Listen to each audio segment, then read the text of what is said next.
আল্লাহ সুবহানাহু ওয়া তাআলা ফেরেশতাদেরকে ডেকে বললেন, কাকে কাকে ডেকে বললেন?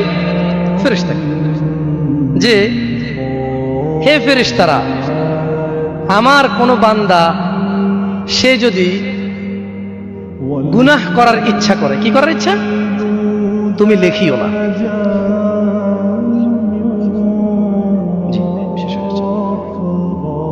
তাহলে ফেরেশতাদেরকে আল্লাহ কি বললেন?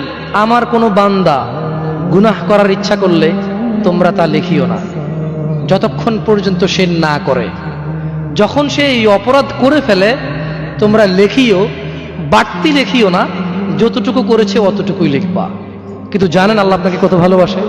এই সেইম আল্লাহ ফেরেশতাদেরকে বললেন, শোনো, আমার কোনো বান্দা যদি কোনো ভালো কিছু করার নিয়ত করে সঙ্গে সঙ্গে নেকি লিখে ফেলো। সুবহান।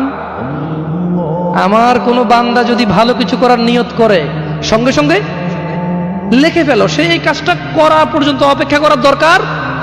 সে নিয়ত করছে এটা করবে, মাদ্রাসা দান করবে, মাহফিলে দান করবে, মসজিদে দান করবে, সিগারেট ছেড়ে দেবে, এখন থেকে ছেড়ে দিছে, প্রতিজ্ঞা নিছে, এখন থেকে মদ খাওয়া ছেড়ে দিছে, এই এখন এই মাহফিলে প্রতিজ্ঞা নিছে, ইনশাআল্লাহ তাআলা ফজরে আমার যা হয় হয়, মসজিদ আমার চেহারা দেখবে, আমি মসজিদের চেহারা দেখব। আল্লাহ বলছে যে ফেরেশতা লিখে ফেল, লিখে ফেল।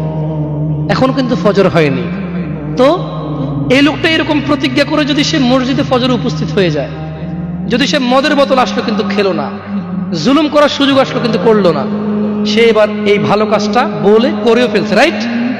আল্লাহ বলেন যে ফেরেশতা বাড়ায় লেখ, 10 থেকে 700 গুণ বাড়িয়ে দে। ইয়া আল্লাহ, ইয়া আল্লাহ।